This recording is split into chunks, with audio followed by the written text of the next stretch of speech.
Good afternoon.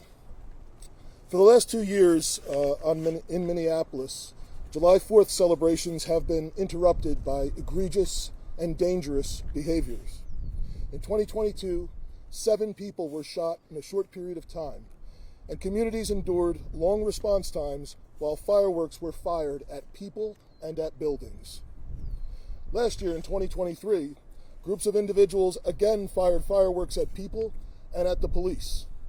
These acts are felony assaults. By comparison, however, last year the law enforcement response was very different. MPD and our law enforcement partners were more quickly able to disrupt that behavior. 16 arrests were made last year, and we kept them on the run throughout the night.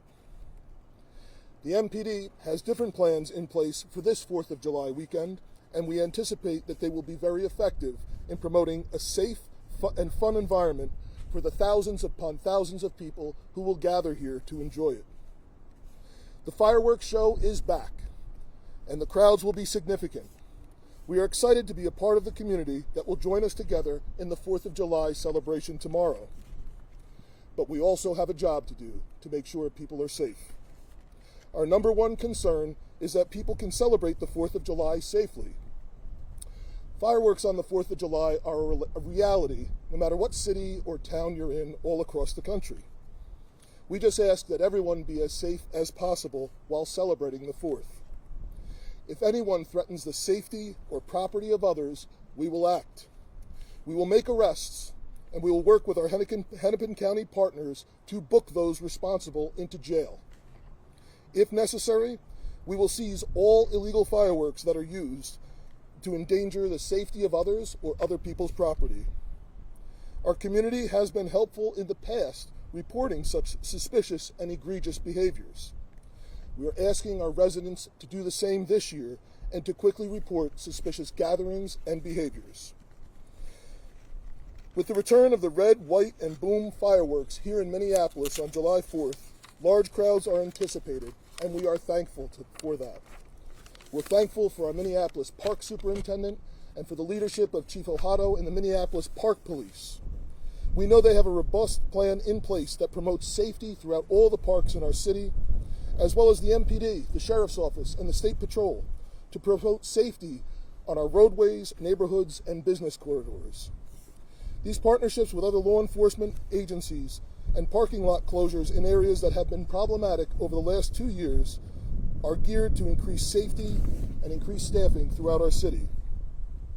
The MPD wants everyone to enjoy the 4th of July safely, and we will do everything in our power to support activities and crowds like we saw over the past weekend with the Olympic trials, the Pride events, and the Somali Independence Week.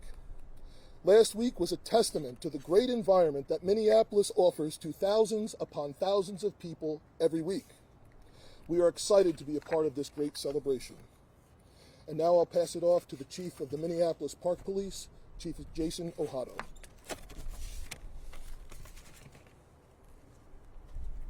Thank you, Chief. Good afternoon, everyone. My name is Jason Ojado. I have the honor of serving the Minneapolis Park and Recreation Board as its police chief. As Chief O'Hara mentioned, we are very excited to welcome back the red, white, and boom fireworks on 4th of July, the first time we've hosted this event since 2019. Park police officers will be working diligently along the riverfront to ensure a safe event for all of those who come out to view the fireworks, which will be launched at 10 p.m. Tomorrow evening. There will be road closures associated with the red, white, and boom event. Those closures will include West River Parkway from 4th Avenue North to 11th Avenue. In addition, the east side of the river will be closed along Main Street from East Hennepin Avenue to 6th Avenue Southeast. Boom Island, the park that we're gathered at today, parking here will be restricted to those with disability certificates only, and that will be monitored by Park Police starting at 10 a.m. tomorrow morning. I want to say I'm particularly thankful to Chief O'Hara and the Minneapolis Police Department for their close collaboration around planning for the 4th of July. This is our busiest day of the year in the park system, and outside of the fireworks event, there are about 184 other parks that were responsible for ensuring safety and policing throughout the day. We could not have this event, and we could not be as robustly committed to public safety without the support of our law enforcement partners, especially Chief O'Hara and the MPD, Sheriff Witt and the Sheriff's Office, and the Minnesota State Patrol. With that, I will turn it over to Al Bangora. Al serves as the Superintendent of Parks for the Minneapolis Park and Recreation Board. Thank you. Hi, really grateful to be here today. I don't have any planned speech, but I wanted to say how excited we are to have the fireworks back here in downtown. We've tried different across the country. You'll see people try drones, laser light shows. What we heard very loud and clear is that the fireworks have a very unique experience for people, and so we're very excited to have it back here again. I'm also very grateful for the relationship we have with all of our partners to obviously the most important priority is safety for our community for such a large event, but also more importantly too is people have a great time and have fun and they come out and enjoy a really great 4th of July event. What you will see, I'm wearing my shirt which has been produced. I'm very excited about it, but it is a shirt you'll see around our park system and all of our parks, our regional park systems.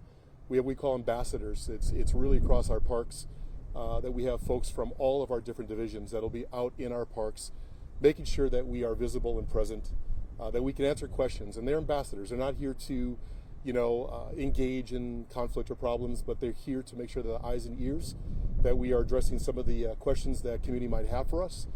They might have a question about where to go, about where can I find bathrooms, where's a great place to picnic, whatever it might be. We are going to be available as park employees through our system wearing these wonderful shirts, and it says staff on the back. That'll be really useful. I hope that'll be really a positive experience for our residents. And for people that are coming in from out of town, will see us out about in all of our regional systems and all of our neighborhood systems. So we're very excited about this, very grateful for the opportunity to have this event again. This is something that we do in the park system, and it's a wonderful event, and very excited to see how it's going to turn out. So hopefully we don't have rain tomorrow. That's the forecast that's there, but I think it will be a great day. So with that, I'm going to turn this over to a wonderful partner, Sheriff Witt. Good afternoon, and I'm grateful to be here with all of my wonderful partners too. So as far as this holiday weekend go, I'm happy to say that the Hennepin County Sheriff's Office will have not only just extra patrol deputies on the road, but also extra water deputies on the water. As we know, we've had some dangerous water events in our communities lately. Already being this year, we have more drownings than we did all of last year. So making sure that that is pretty much covered as well. Again, land and water, we will be having extra patrols out there. But also, I want to take this chance to make sure people are acting safely on the water as well as the land. Make sure you're wearing your life jacket. Make sure that there is no drinking and boating, drinking and driving, as those extra deputies and officers that are out there are going to be aggressively addressing those type of issues. This holiday, we should be spending this time to let people enjoy their families and enjoying the reason why we are celebrating this day. We will not allow for people to take that away from our citizens who are just trying to enjoy everything that our communities have to offer, as well as safety. So it's not just about appearing safe, it's about actually being safe. And so again, I am very happy to have partnerships with all of my partners here, so we can make sure that we ensure that everyone has a safe holiday weekend. It's a Thursday, but it's still a weekend, right? Thank you. Any questions today? Thank you. Of those 16 people you arrested last year, do you know offhand how many were convicted and how those cases were resolved? I don't recall offhand, but Sergeant Parton can get you that information. Just a quick question, how will the strike affect park operations? Yeah, we're going to do our very best, considering that there is potential for strike, to make sure we do the services that we need to do. The priority, of course, is safety, but the reality too is that we have to make sure we provide trash pickup and cleaning and all those kind of things that the residents require of us. And so we are planning for that. We'll do our very best to maintain those services, and we're as prepared as we can be for it. Any general advice for law enforcement about why it's better to observe than fire fireworks here. Of course. Look, we're extremely thankful to our park superintendent, the park board, for bringing back the fireworks show. I rode the street all night last year, and in Minneapolis, just like cities all over the place, there were lots of people in different places, shooting fireworks off in the air. And it's so much better to actually have an event where thousands of people can come and enjoy fireworks safely. We had a tragedy not too far from where we're standing last year, where someone actually was, very, very seriously injured by shooting a rocket into themselves. And that was part of some really egregious behavior that was happening last year. So there's very obvious risks to using fireworks, which are explosives, and you're not trained in it, particularly when they're illegal in this state. But we're hopeful that, by the park board bringing this back, that'll give kids, that'll give families something to actually do to enjoy fireworks safely, and we believe that in and of itself should help us decrease some of the kind of egregious behavior that we've seen over the last 2 years. That being said, it's not all about the law enforcement that you see in front of us.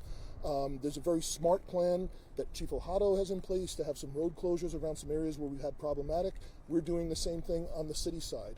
But we do have, in addition to law enforcement, we do have, as the superintendent mentioned, ambassadors from the parks will be out here. We also have some community-based organizations that will be present in some of the problematic areas that we have in the past to hopefully help us kind of disrupt and prevent some of the things that we saw last year. But look, if we have some things happen again where we have groups of people threatening property, we will be looking to make arrests, and we will be arresting everyone that is there contributing to the problem.